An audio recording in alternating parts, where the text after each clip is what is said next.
excited as today we are finishing our series of 3 things you should start in 2023. And if you didn't hear last week's, we'd highly encourage it. It's 3 things you should stop in 2023. Yes, and today is Friday, which means it's Freaky Friday. And so today we are challenging everyone to start going outside your comfort zone. We are. And just a reminder, Freaky Friday doesn't always do just the bedroom stuff, but this is an episode that you probably want to put your AirPods in. Mondays and Wednesdays are fine around families and kids and things like that, but these are Freaky Fridays, need to have the AirPods. Yeah, 18 and older, please. Yes, just on absolutely. Fridays. So we're going to talk about stepping outside of your comfort zone. And I'm a huge believer in this in all areas of life. Yeah. And in 2023, I told myself every single day I would do one thing that makes me step out of my comfort zone. And even though we're just a few days in, I have done it every single day, and it feels really good when you go to bed. I'm so proud of you. I know. And it can be something as simple as like a cold shower. Like my husband's great at the end of every shower. He turns on the cold shower, wakes him up, get going. And I was like, why would you do that? Like, why are you choosing to do that? Now I've done it and it's awesome. And the first 4 days suck, and then it's awesome after that. I went down a rabbit hole on TikTok the other day with like the cold plunge, you know, where you get the farmer's trowel or whatever, you jump in, and I'm like, oh, I want to do that. Come on, let's do that soon. Yeah. Put our label on it. One time we'll have a podcast where we're both in our duct tape, freezing. That'd be a really quick one. Yes, like 3 minutes. But your comfort zone, the label is there for a reason. It's comfortable. And I feel like there's some seasons of life where you stay comfortable and you get to restore yourself. But 90% of the time, you should probably be uncomfortable. Yeah. You know, there's no growth in comfort. No. You have to grow as a wife, as a mom, as a person, as a individual, you know, business owner, whatever it is, as a friend. And you have to step outside your comfort zone to do that. Yeah, and many times I think you already know what that looks like. So, I know that I can read all of the things and watch all the TikToks about cold baths. Until you do it, you just don't know. Yeah. And you know you should do things like that. You know you should eat better. You know you should try maybe healthier foods that are outside of your comfort zone.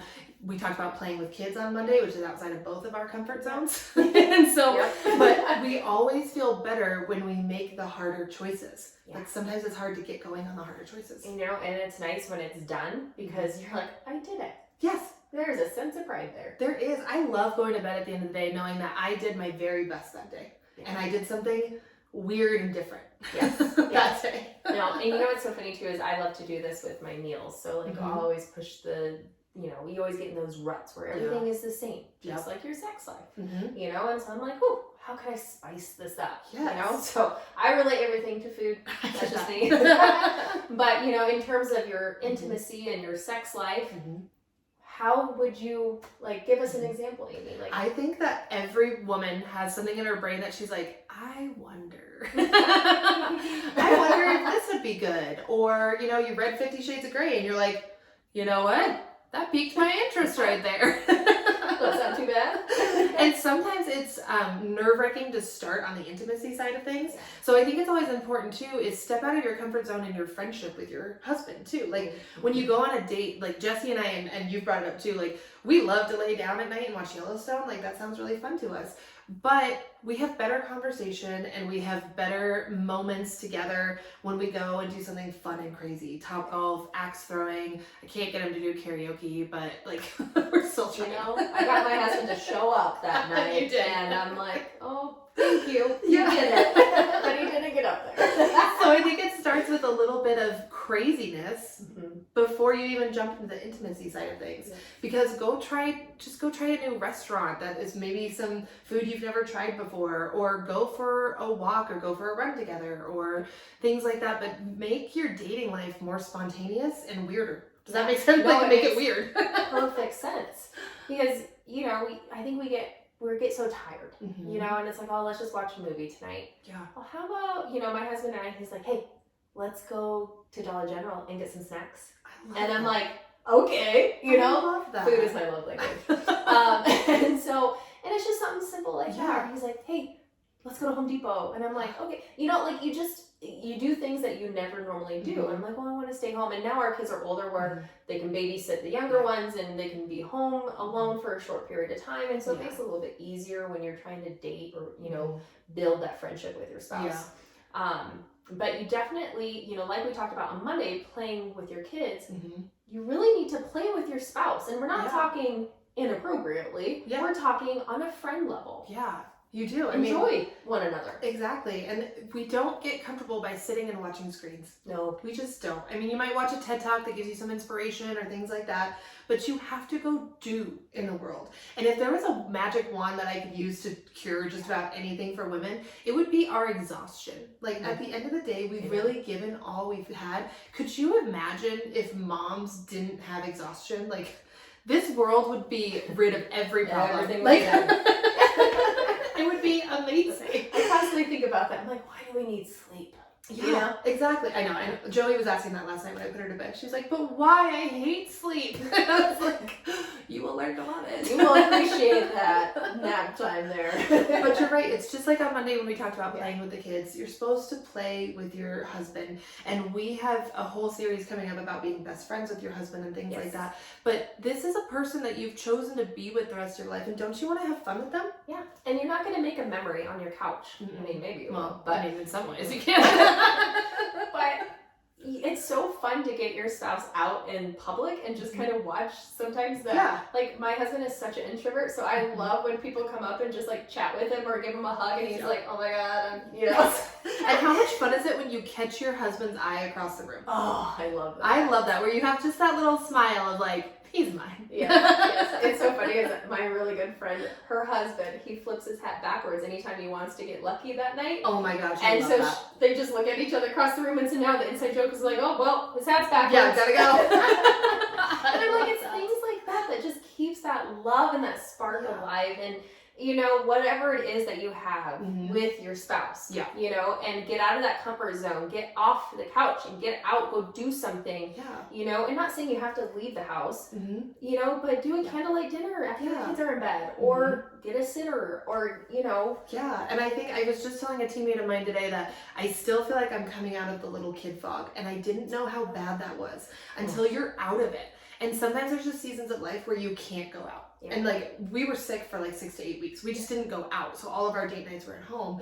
But make them more fun date nights. I mean, there's this crazy kit, and one day I'm going to do this. So I mean, if we want to get like real and I'm putting myself out there, like there is a kit of a canvas and paint. And then you make love with your husband on it. Huh. I'm like, we got a big old garage. Like listen, I'd be picking paint out of places for a while. Right? But something so crazy and spontaneous, and like I love when I get surprised by my husband, and he loves when I surprise him. So like it's as simple as I was having a bad day, and he's like, "You want to go get a milkshake?" And I was like, "I really do." Like that kind of He's like, surprise. like, let's go get you a milkshake and something good. And it was so nice because I was just having a hard day, but he surprised me by just saying something he doesn't normally say. And when Tyler says, "Let's go get candy at Dollar General," and I'm like, hang out, like. It's so simple what you have to do. But if I plan an extravagant fun date like that with Jesse, he would straight up look at me like, what just happened? And it would shock him. And I want to shock my husband. Yeah. I think it's fun. It's definitely out of my comfort zone. Yes. I like being shocked. I like the surprise. But I'm not the greatest at giving them. And so that definitely would be out of my comfort zone. And so, you know, I really, you know, my husband and I, it's like, I feel like once you're on that same level with other things in life, your intimacy, hot damn, you know, it's on a whole other level. It is. And you have to make sure, like, and that's what we're trying to say is make sure you build that friendship. Step out of your comfort zone within that friendship with your spouse, because everything else is going to connect. It's a domino effect. It is. You're absolutely right. I would not have the intimate life I have with my husband if we weren't best friends first. And have that safe, trusting space where we can be ourselves and we can say what we need and say what we're looking forward to. Yep, absolutely. So, you know, and there's just so many things, you know, that we could go about this topic. Is stepping out of your comfort zone, whether you want to bring in some toys or some paint or some, you know, candles, some wax. We food, could really go down a rabbit hole here. You know, but focus, get out of your comfort zone in your relationship. And then you'll see how crazy your sex life will become. Yeah. In a good way. Just try it on something that's not even having to do with your sex life and watch the response from your spouse. Really see, like, try to surprise your husband this week. I would say that's how you step out of your comfort zone, is surprise your husband with something out of the ordinary. Yep. Absolutely. It could be making a different dinner. It could be like, screw dinner, we're going out and trying this. Or it could be, hey, do you just want to go for a walk together? Or it doesn't have to be huge, which is another topic we're going to talk about, is these changes in your life to make your life more joyful do not have to be huge, but they do have to be intentional. Yep. And you always hear all the guys being like, what do you want? What do you want to eat? What do you want for dinner? Surprise your husband with having it ready and having it planned, because he'll be like, huh? Yep. Like, it's always like, oh, what do you want to do for dinner? I don't know. What do you want to do? You know? And it's like, oh, we're having this. Yeah. Oh, okay. And surprise you. I mean, we get in ruts where we just go to the same restaurant if we're going to go. I mean, we're lucky to get a date night, and then we choose the same restaurant 5 times over in a month. Yes. And then, so if you say, hey, I'm planning the date night this month, you plan it next month. And then it shares the balance. But I think a lot of it is we have to take the initiative first. So many times when I sit down and I'm doing the comparison game where I'm saying like, oh, her husband took her on a ski trip, or her husband did this. And it's like, I'm putting this expectation on him that he has no idea that's getting put into my head. It's hurting our relationship. It would just be better if I got off my butt and then did something like this for him. It says we give the love we want to receive. Yeah. And so if you show him first that you want to do something crazy and outside a comfort zone, and then you can ask to have that reciprocated too. Absolutely. I did, in church one time, they were talking about all these, risky books coming out. It was like when 50 Shades of Grey came out and everything. And they're like, you're really putting false expectations on your marriage, on your spouse. Because I'm so guilty of I have to read a book in 2 days. Like, I have to finish it. Yeah. I get absorbed, and then when it's over, I'm pissed off. Right. And I take it out on my husband, because I'm like, you don't do this, this, and this, that Christian Grey or whatever did. And it's like, okay, this is not, Tyler used to always tell me when we started dating, life's not Hollywood, babe. This is not a fairy tale. This is the real nitty gritty. And I used to hate when he said that, but I'm like, oh, he's so right. But the real nitty gritty is fun, and it's raw, and it's real. Yeah. And guess what? It's only you two to experience it. And nobody else has your same story, to a T. Yeah. And set those expectations. Don't play too much into those books. I try not to read them too much. Right. I'm trying to do self-help books more, because listen, that I'm not as bad after those are done. But just love your spouse. Yeah. And have fun. Gosh. Like, why did you get married if you're not going to have fun together? Yep. So, and I think it's also important that, emotion, or an object that stays in or goes in motion stays in motion. Absolutely. And so when you start something like this with your spouse, then on the days that you're not feeling very adventurous, maybe they are. And there's object that stays in motion can apply for when you do that together. Yep. And then when you're doing these fun, crazy things that were not expected, it just becomes like almost an addiction, and it just becomes like normal state of mind to choose a little bit crazy. Yeah, and choose a little bit of crazy. Yeah. That's another coffee mug. If you weren't watching Wednesday, we're having a bunch of coffee mugs coming up. And again, 3 seconds of courageousness. Yes. Like, if you know you want to try something in the bedroom, it takes you 3 seconds to ask for that. Yep. And then see what happens. Yeah, and sometimes we're afraid of rejection, but I guarantee you, your husband's on board. Yep. He really is. Yeah. And especially if you come from a communicative stance of saying, I want to have a life that's fun with you. I want to do things outside of our comfort zone together. And I think sometimes we skip that step as women. We make this big plan in our head of exactly like, okay, as a couple, we're going to change this, this, this, and this, and we're going to start doing this. And then one day your husband wakes up and he's like, we're doing what now? Like, and it doesn't go as planned. And then we get mad and we get resentful and we shut down. We do. And I think when you have that open door communication with your, because let's just say you said, hey, let's do this. And he's like, no, what? Yeah. Talk. Be like, he needs to know why. And it's not because, hey, we're in a rut, or I want to love you more, or I don't feel like we're connected. I mean, those are all very real conversations that should be had, because they're, without taking defense. And so if you can't be open with your spouse about those kinds of things, your intimacy life is going to lack. So go challenge yourself, get out of that comfort zone, talk about the things that you want, because 9 times out of 10, it's going to happen. Yeah. And honestly, ask the questions, get to know them better. And if you're nervous to say what you want, start asking what they want, just to open up that conversation a little bit more. Yeah, absolutely. Well, go enjoy your Freaky Friday. Yes, do something crazy and freaky. Yes, maybe a canvas with some paint. I love that idea. And so we have, I think I'm most excited than I've ever been for what our next series is that we're doing next week. Yes. So we are going out to you and asking you, we need your help. Like, tell us what you have questions about in marriage, in wife, in motherhood, in your home, in intimacy, in anything. No questions are really off limits in this. Yes. And we leave them anonymous.